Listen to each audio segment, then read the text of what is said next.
الحمد لله الذي هدانا للإسلام وأعطانا نعمة القرآن، والصلاة والسلام على البشير النذير الذي أرسله الله تعالى رحمة للعالمين، وأنزل عليه الكتاب المبين، وعلى آله وأصحابه ومن تبعهم بإحسان إلى يوم الدين.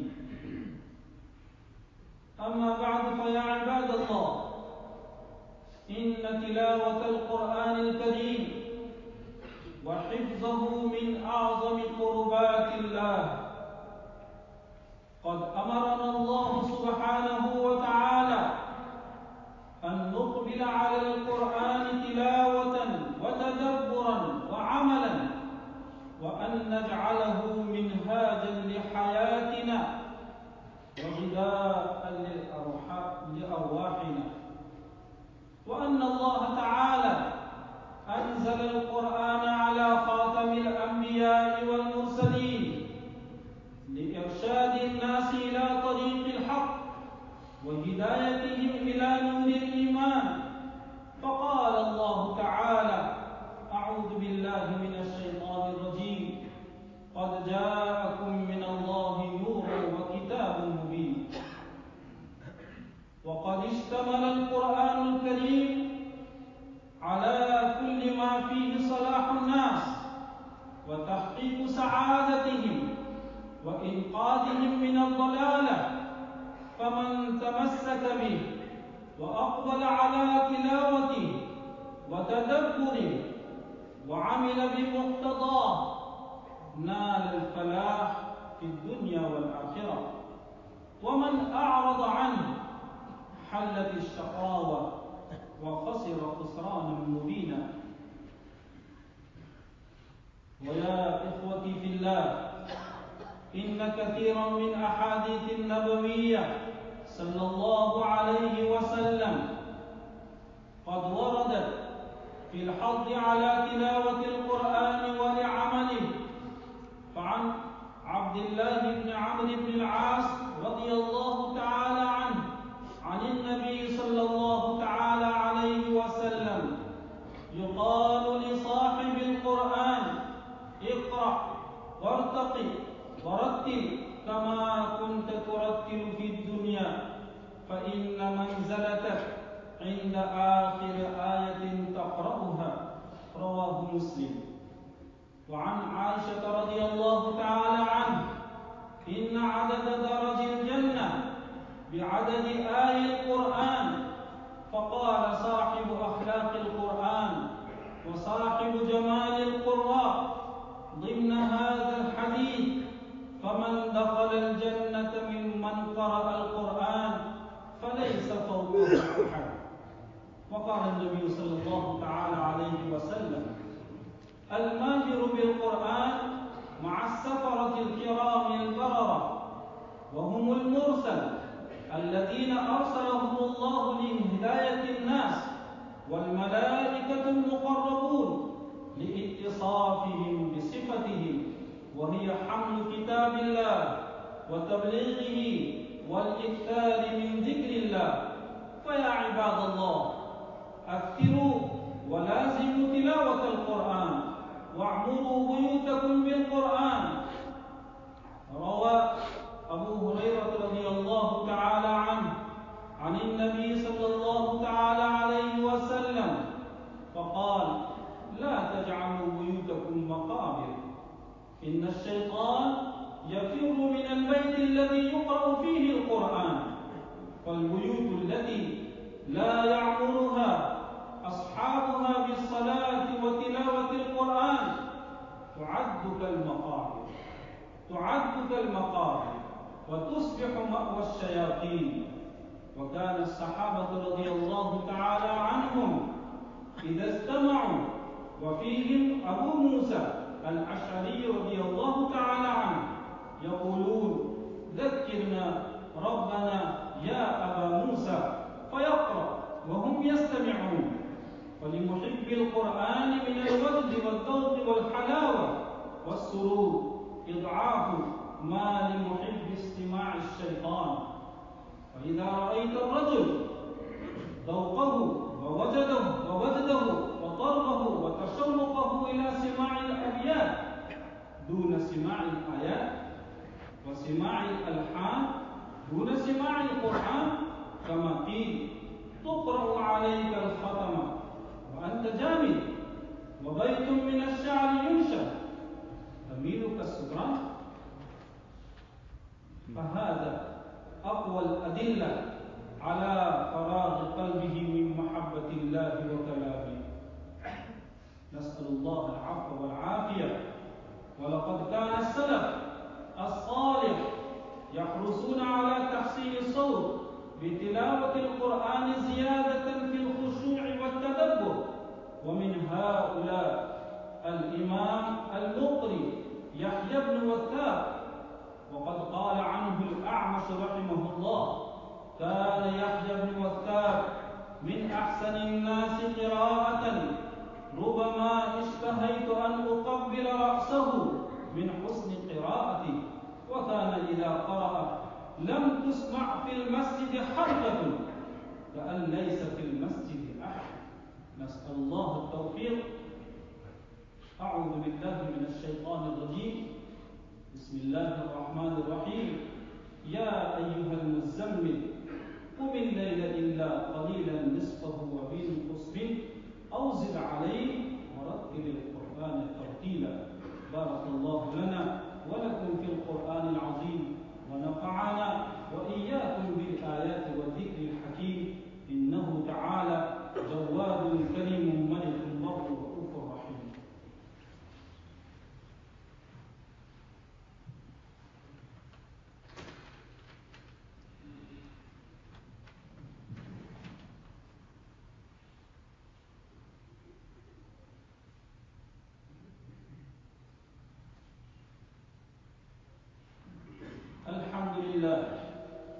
الحمد لله نحمده ونستعينه ونستغفره ونعوذ بالله من شرور أنفسنا ومن سيئات أعمالنا.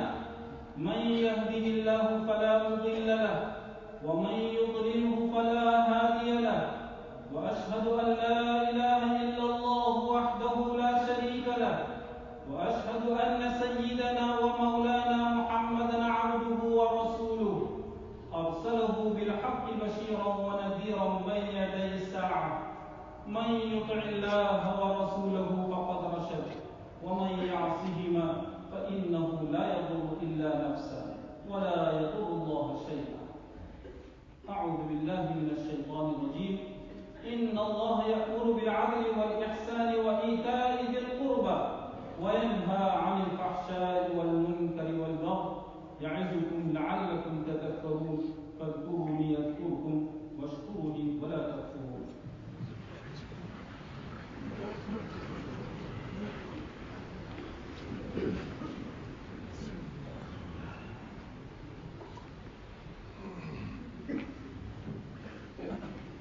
الله أكبر الله أكبر الله أكبر الله أكبر. أشهد أن لا إله إلا الله أشهد أن لا إله إلا الله أشهد أن محمد رسول الله أشهد أن محمد رسول الله. حي على الصلاة حي على الصلاة حي على الفلاح حي على الفلاح. قد قامت الصلاة قد قامت الصلاة. الله أكبر الله أكبر. لا إله إلا الله.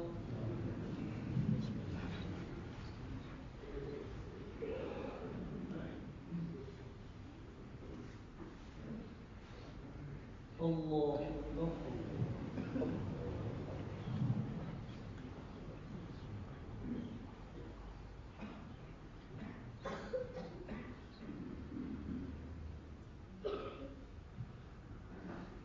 الحمد لله رب العالمين الرحمن الرحيم مالك يوم الدين. إياك نعبد وإياك نستعين. اهدنا الصراط المستقيم صراط الذين أنعمت عليهم غير المغضوب عليهم ولا الضالين.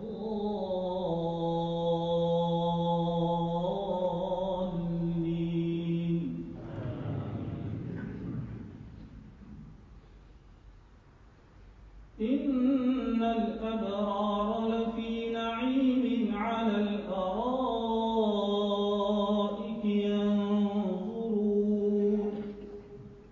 تعرف في وجوههم نضرة النعيم. يسقون من رحيق مختوم ختامه مسك وفي ذلك فليتنافس المتنافسون. ومزاجه من تسنيم عينا يشرب بها المقربون. إن الذين أجرموا كانوا من الذين آمنوا يضحكون. وإذا مروا بهم يتغامزون. وإذا انقلبوا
الله لمن حمده الله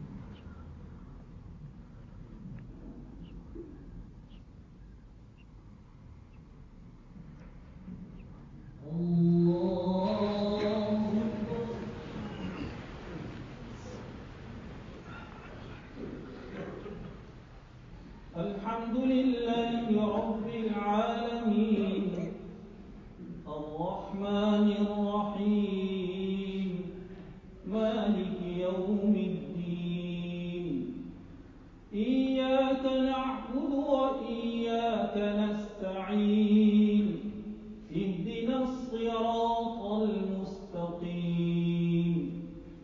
صراط الذين أنعمت عليهم غير المغضوب عليهم ولا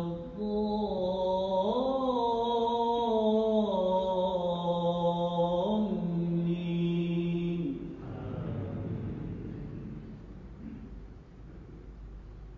سبح اسم ربك الأعلى الذي خلق فسوى والذي قدر فهدى والذي أخرج المرعى فجعله غثاء أحوى سنقرئك فلا تنسى إلا ما شاء الله إنه يعلم الجهر وما يخفى ونيسرك لليسرى فذكر إن نفعت الذكرى سيذكر من يخشى ويتجنبها الأشقى الذي يصلى النار الكبرى ثم لا يموت فيها ولا يحيا قد أفلح من تزكى وذكر اسم ربه فصلى بل تؤثرون الحياة الدنيا والآخرة خير وأبقى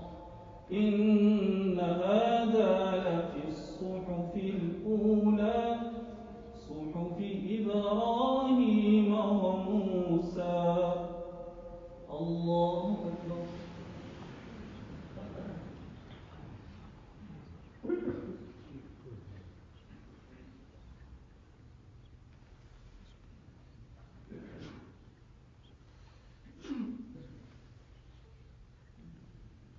سمع الله لمن حمده الله أكبر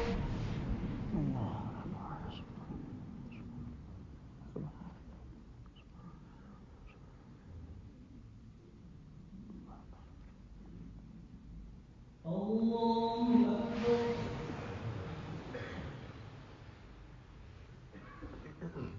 الله أكبر